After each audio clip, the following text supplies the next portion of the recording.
Bonjour à tous, chers amis. Aujourd'hui, on va parler d'Israël, donc un sujet chaud. Voilà, Israël, et c'est pas à vous dire ce que je pense, mais ce que pense la parole de Dieu, notamment le Nouveau Testament.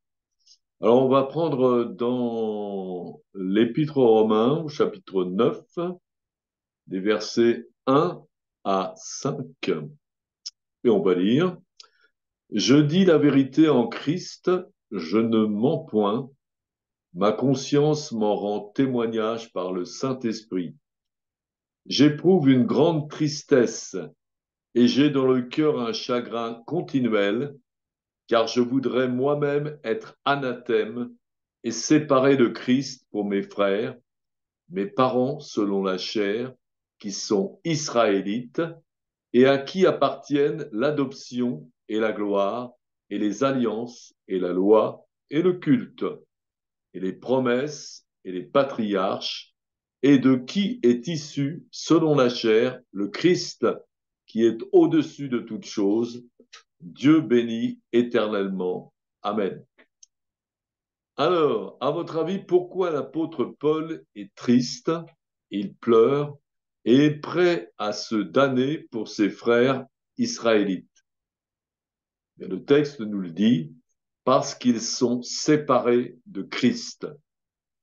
Alors pourquoi c'est si grave pour eux d'être séparés de Christ? Pour la bonne raison que s'ils meurent en ne croyant pas au Christ, en n'ayant pas rencontré leur Messie, ils seront perdus pour l'éternité. L'apôtre Jean nous dit dans 1 Jean 5,12, celui qui a le Fils a la vie, et celui qui n'a pas le Fils de Dieu n'a pas la vie. On va lire Apocalypse 20, chapitre 20, verset 12. Et je vis les morts, les grands et les petits, qui se tenaient devant le trône. Des livres furent ouverts, et un autre livre fut ouvert, celui qui est le livre de vie, et les morts furent jugés selon leurs œuvres, d'après ce qui est écrit dans ces livres. Donc on voit deux sortes de livres, des livres qui sont ouverts pour tout le monde, et aussi le livre de vie. Alors dans ces livres qui sont ouverts, qu'est-ce qu'on peut y trouver? En réalité, on trouve la vie de chaque personne, avec, c'est des livres qui correspondent à chaque personne, avec leurs œuvres, le bien, le mal, etc. Et qu'est-ce qu'on trouve dans le livre de vie? Eh bien, le livre de vie, on trouve les noms de ceux qui ont cru dans le Dieu d'Abraham et de son Fils unique, Jésus-Christ. Apocalypse 20,15 nous dit, quiconque ne fut pas trouvé écrit dans le livre de vie fut jeté dans l'étang de feu. Vous voyez que c'est grave pour quelqu'un de n'avoir pas son livre écrit dans le livre de vie. Alors, pour continuer sur Israël, qui est, à votre avis, le mieux placé pour croire, Israël ou les autres nations? En réalité, on l'a vu, c'est Israël. Pourquoi? Parce que le texte nous le dit, parce que c'est à eux qu'appartiennent l'adoption, la gloire, les alliances, la loi, le culte, etc. Les patriarches. Jésus a dit d'ailleurs à la Samaritaine, le salut vient des Juifs. Jésus, le Messie, est annoncé partout dans l'Ancien Testament, ainsi que sa vie et beaucoup de détails sur sa vie. Donc, les Juifs qui ont la loi et les prophètes sont les mieux placés pour savoir que Jésus est le Messie. Alors, dans quel but Dieu a donné à Israël l'adoption, la gloire, les alliances, la loi et le culte? D'abord, pour se faire connaître à son peuple qu'il a choisi, descendance d'Abraham, et pour que son peuple le fasse connaître également. Dieu dit à son peuple, vous êtes mes témoins. et pour qu'ils reconnaissent le Messie, bien sûr, et que tous les autres puissent connaître aussi le Messie. Alors, pourquoi donc les premiers chrétiens étaient tous des Juifs? Alors ça, c'est tout à fait normal, parce que c'est à eux en premier qu'a été annoncé l'Évangile. Jésus, dans son ministère, a dit, je n'ai été envoyé qu'aux brebis perdues d'Israël. Donc il a annoncé l'Évangile du salut et fait des disciples parmi les Juifs, presque uniquement. Alors pourquoi nous devons-nous lire l'Ancien Testament? Alors l'Ancien Testament, comme on l'a dit, nous fait connaître l'histoire du peuple juif et nous fait connaître le vrai Dieu, parce que Dieu ne change pas, le Dieu des Juifs et le Dieu des chrétiens, c'est le même, et pour connaître Jésus, bien sûr. Le vrai Dieu, donc, c'est Jésus qui nous le dit, le vrai Dieu, c'est le Dieu d'Abraham, d'Isaac et de Jacob. Autrement dit, le Dieu des Juifs. Il n'y a qu'un seul Dieu. Ce Dieu-là qui a donné les preuves avec tout ce qu'on peut lire dans l'Ancien Testament, tous les miracles incroyables qui se sont passés. On va continuer à lire maintenant l'Épître aux Romains, chapitre 9, versets 6 à 8. Ce n'est point à dire que la parole de Dieu soit restée sans effet, car tous ceux qui descendent d'Israël ne sont pas Israël. Et pour être la postérité d'Abraham, ils ne sont pas tous ses enfants. Mais il est dit, en Isaac sera nommé pour toi une postérité. C'est-à-dire que ce ne sont pas les enfants de la chair, la descendance selon la chair, qui sont enfants de Dieu, mais ce sont les enfants de la promesse qui sont regardés comme la postérité d'Abraham. Alors, qui sont les enfants de la promesse? Eh bien, ce sont ceux qui ont cru dans la promesse. Et qui est véritablement Israël? Parce qu'on vient de nous dire qu'Israël, tout Israël n'est pas Israël. Ben, ceux qui sont véritablement Israël, c'est ceux qui croient dans les promesses de Dieu. Et qui sont véritablement les enfants d'Abraham? Eh bien, ceux qui croient comme Abraham. On peut trouver ça aussi dans l'Épître aux Galates, chapitre 3, verset 6. Comme Abraham crut à Dieu et que cela lui fut imputé à justice, reconnaissez donc que ce sont ceux qui ont la foi qui sont fils d'Abraham. Aussi, l'Écriture, prévoyant que Dieu justifierait les païens par la foi, a d'avance annoncé cette bonne nouvelle à Abraham. Toutes les nations seront bénies en toi, Abraham. De sorte que ceux qui croient sont bénis avec Abraham le croyant. On peut lire Romains 4, 18 à propos d'Abraham, espérant contre toute espérance, il crut, en sorte qu'il devint père d'un grand nombre de nations, selon ce que lui avait été dit, telle sera ta postérité. Alors, quels sont dans l'Ancien Testament les Juifs qui ont cru dans les promesses de Dieu? On voit d'abord Abraham, hein, et puis donc on en voit beaucoup d'autres. Il y a déjà eu Abel aussi qui a cru, et tous ceux qui ont la foi. Donc on voit Noé, on voit Enoch, David, les prophètes, enfin il y a beaucoup d'autres évidemment qui sont inscrits dans l'Ancien Testament. Et comment est-ce qu'on voit que tous ces gens ont cru? Eh bien, on voit que par la foi, ils ont cru, ils ont agi en conséquence, en accord avec leur foi, et ils ont obtenu l'approbation de Dieu. Alors, on va lire maintenant un passage donc dans le prophète Jérémie, Jérémie chapitre 31, versets 31 à 34. On va voir donc les deux alliances que Dieu a fait avec Israël. Alors, voici les jours viennent, dit l'Éternel, où je ferai avec la maison d'Israël et la maison de Juda une alliance nouvelle. Non comme l'alliance que je traitais avec leur père, le jour où je les saisis par la main pour les faire sortir du pays d'Égypte, alliance qu'ils ont violée, quoique je fusse leur maître, dit l'Éternel. Mais Voici l'alliance que je ferai avec la maison d'Israël. Après ces jours-là, dit l'Éternel, je mettrai ma loi au-dedans d'eux. Je l'écrirai dans leur cœur et je serai leur Dieu et ils seront mon peuple.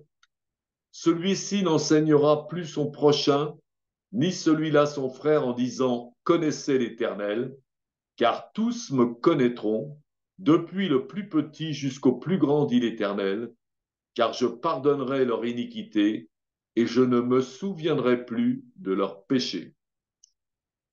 Donc, quelle est déjà la première alliance mentionnée dans le texte? C'est la loi de Moïse. Donc, le Pentateuque aussi, les 5 premiers livres de la Bible parlent. Et comment les Juifs pouvaient donc être considérés comme justes avant la venue de Jésus? Eh bien, la parole nous le dit en observant la loi et en la mettant en pratique. Romains 10,5, en effet, Moïse définit ainsi la justice qui vient de la loi. L'homme qui mettra ces choses en pratique vivra par elles. Mais, donc, la parole de Dieu continue dans le sens où il fallait mettre en pratique tous les commandements de la loi. Il y en a 613. Dans Galates 3,10, on le voit, car tous ceux qui s'attachent aux œuvres de la loi sont sous la malédiction, car il est écrit, maudit est quiconque n'observe pas tout ce qui est écrit dans le livre de la loi et ne le met pas en pratique. Donc, si vous n'observez pas un seul des commandements de la loi, vous êtes sous la malédiction.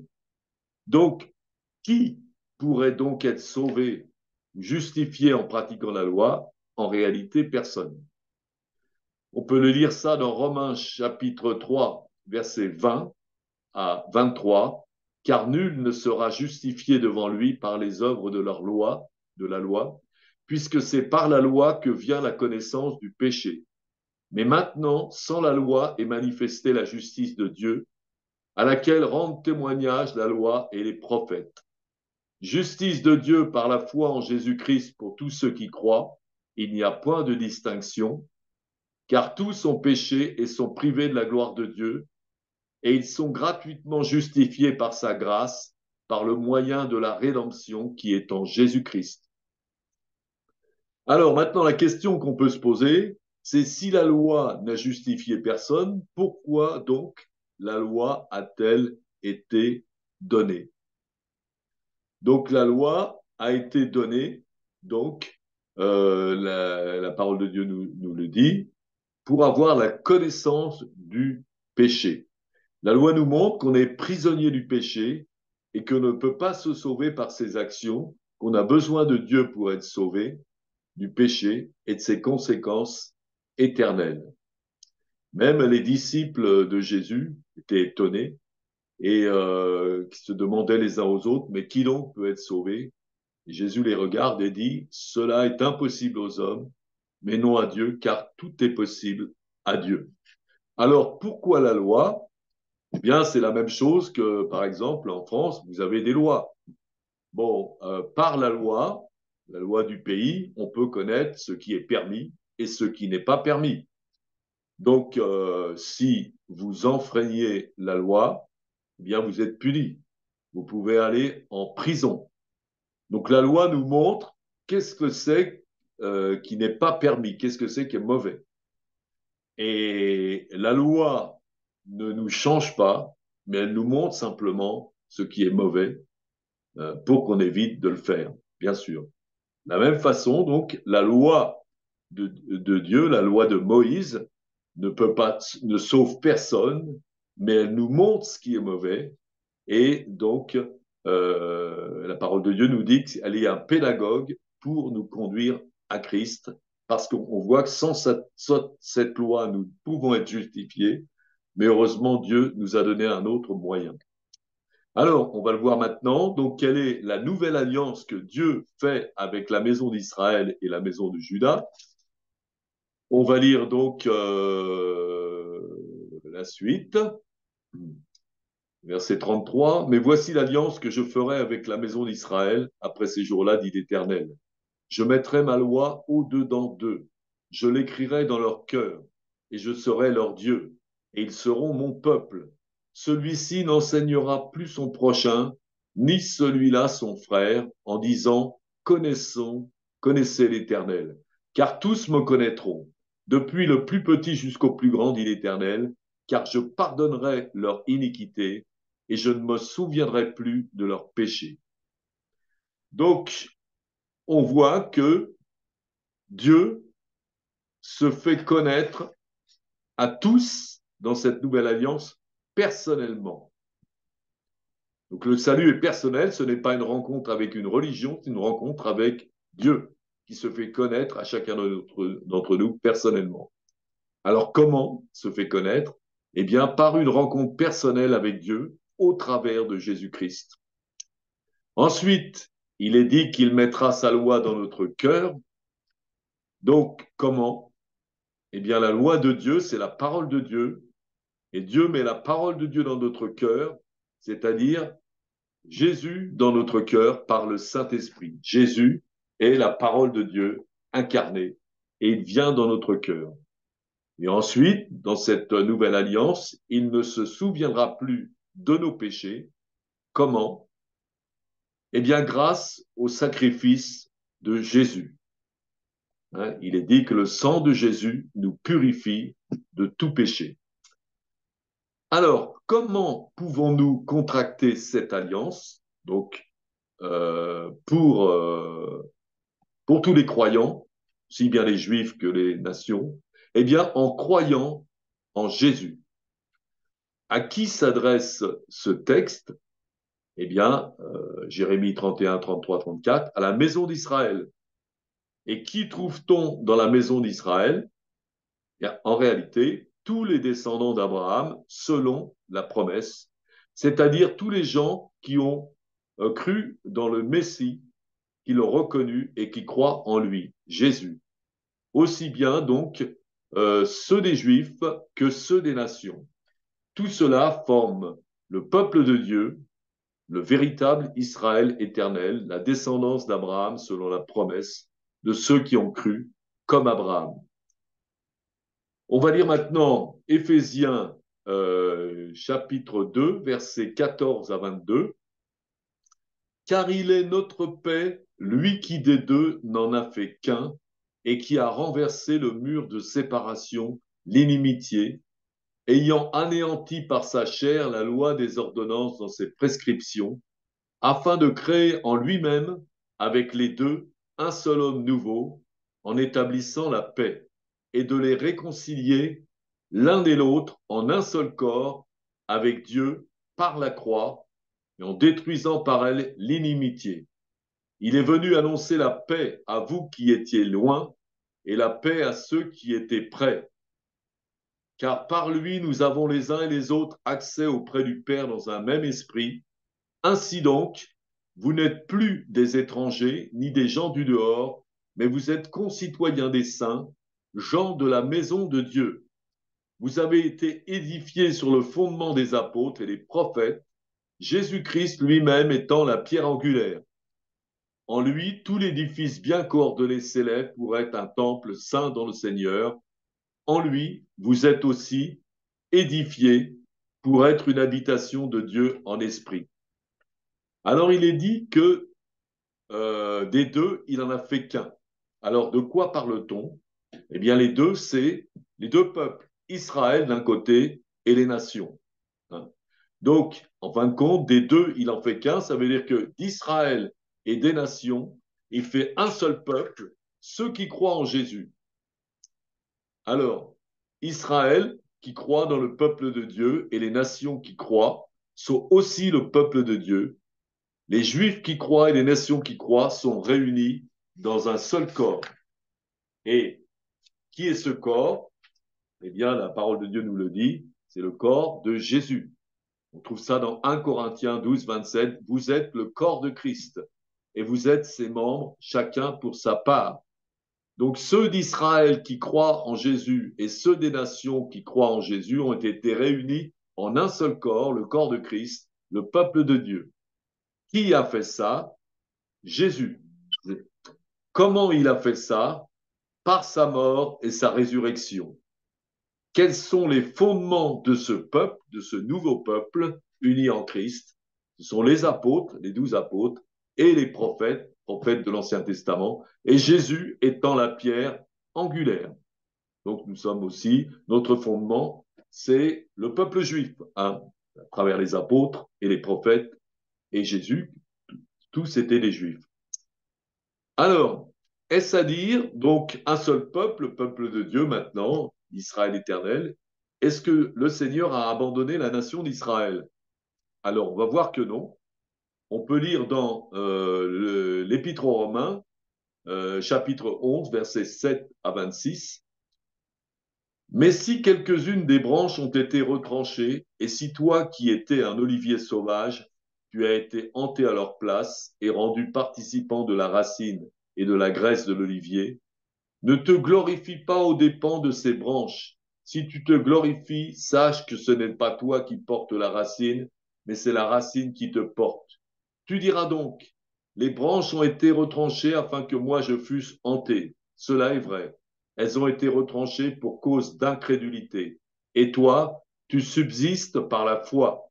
Ne t'abandonne pas à l'orgueil, mais crains. Car si Dieu n'a pas épargné les branches naturelles, il ne t'épargnera pas non plus. Considère donc la bonté et la sévérité de Dieu, sévérité envers ceux qui sont tombés, et bonté de Dieu envers toi si tu demeures ferme dans cette bonté, autrement tu seras aussi retranché. Eux de même, s'ils ne persistent pas dans l'incrédulité, ils seront hantés. Car Dieu est puissant pour les hanter de nouveau. Si toi tu as été coupé de l'olivier naturellement sauvage et hanté, contrairement à ta nature, sur l'olivier franc, à plus forte raison, eux seront-ils hantés, selon leur nature, sur leur propre olivier. Car je ne veux pas, frères, que vous ignorez ce mystère, afin que vous ne vous regardiez pas comme sages, c'est qu'une partie d'Israël est tombée dans l'endurcissement jusqu'à ce que la totalité des païens soit entrée, et ainsi tout Israël sera sauvé. Alors, donc, on a lu ce texte. Donc, dans ce texte, on parle d'un olivier franc. Qui est l'olivier franc? L'olivier franc, c'est Israël. Et l'Israël selon la chair. Et pourquoi certaines branches ont été coupées? Donc, à cause de leur incrédulité. Et quel est l'olivier sauvage? L'olivier sauvage, ce sont les nations. Et comment des branches de l'olivier sauvage peuvent être greffées sur l'olivier franc? Par la foi en Jésus. Et comment les gens des nations peuvent-ils rester greffés sur l'olivier franc? Dans ce texte, on nous dit, par la foi en Jésus. S'ils n'ont plus la foi en Jésus, s'ils perdent la foi, ils seront coupés. Et comment les Juifs peuvent être greffés à nouveau, ceux qui ont été arrachés? Eh bien, en croyant en Jésus, en reconnaissant Jésus le Messie. Donc, quand est-ce que la majorité, le reste des Juifs pourraient être greffés à nouveau? Eh bien, donc, on nous le dit, c'est à la fin des temps, quand l'évangile aura été prêché à toutes les nations. Matthieu 24, 14. Cette bonne nouvelle du royaume sera prêchée dans le monde entier pour servir de témoignage à toutes les nations. Alors viendra la fin. Et qu'est-ce qui va se passer à la fin, à ce moment-là? Eh bien, on va le voir. Donc, on lit le livre de Zacharie, chapitre 14. Voici le jour de l'Éternel arrive et tes dépouilles seront partagées au milieu de toi. Je rassemblerai toutes les nations pour qu'elles attaquent Jérusalem. La ville sera prise, les maisons seront pillées et les femmes violées. La moitié de la ville ira en captivité, mais le reste du peuple ne sera pas exterminé de la ville. L'Éternel paraîtra, il combattra ces nations comme il combat au jour de la bataille. Ses pieds se poseront en ce jour sur la montagne des Oliviers, qui est vis-à-vis de Jérusalem du côté de l'Orient. La montagne des Oliviers se fendra par le milieu, à l'Orient et à l'Occident. Il se formera une très grande vallée. Une moitié de la montagne reculera vers le septentrion et une moitié vers le midi. Et vous fuirez alors dans la vallée des montagnes, car la vallée des montagnes s'étendra jusqu'à Hazel. Vous fuirez comme vous avez fui devant le tremblement de terre, au temps d'Osias, roi de Juda. Et l'Éternel, mon Dieu, viendra, et tous ses saints avec lui. En ces jours-là, il n'y aura point de lumière, il y aura du froid et de la glace. Ce sera un jour unique, connu de l'Éternel, et qui ne sera ni jour ni nuit. Mais vers le soir, la lumière paraîtra. Un autre texte aussi qu'on peut lire dans Zacharie qui explique, en ces jours-là, je m'efforcerai de détruire toutes les nations qui viendront contre Jérusalem.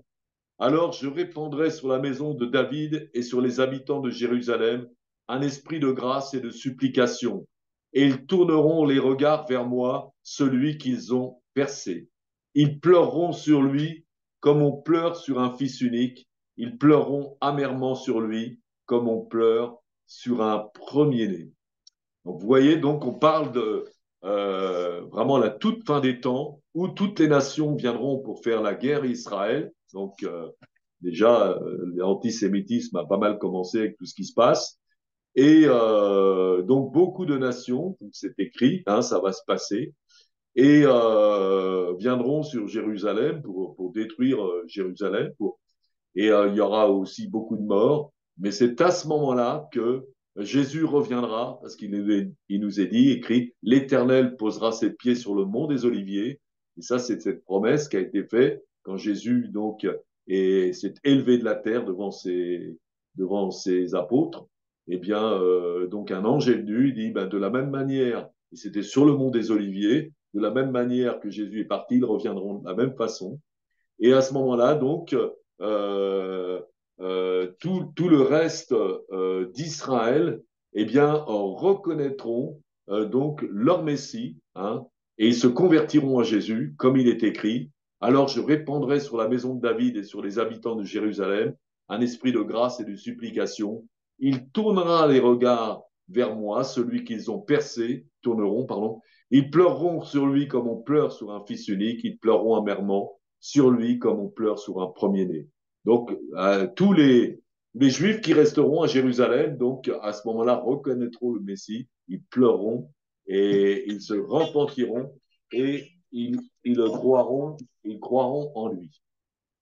Alors, et donc, Romains 11, 26 pour terminer, dit car je ne veux pas, frères, que vous ignorez ce mystère, afin que vous ne vous regardiez point comme sages, c'est qu'une partie d'Israël est tombée dans l'endurcissement jusqu'à ce que la totalité des païens soit entrée. Et ainsi tout Israël sera sauvé. Voilà. Donc, les temps actuels, donc, le salut arrive dans toutes les nations. Et quand toutes les nations auront entendu l'évangile, eh bien, ça sera l'heure de la fin, ça sera l'heure de cette grande guerre mondiale qu'on appelle Armageddon, où beaucoup de nations feront la guerre à Israël et que à ce moment-là, donc, c'est le moment où Jésus va revenir et où Israël, le reste d'Israël, se convertira. Voilà. Donc, quelle est la composition de cet Israël éternel qui sera sauvé? Parce qu'on sera, eh bien, ce sont tous les Juifs qui ont été sauvés et la totalité des païens qui sont entrés, le reste d'Israël qui a été sauvé in extremis à Jérusalem à la fin des temps. Soyez bénis, voilà, et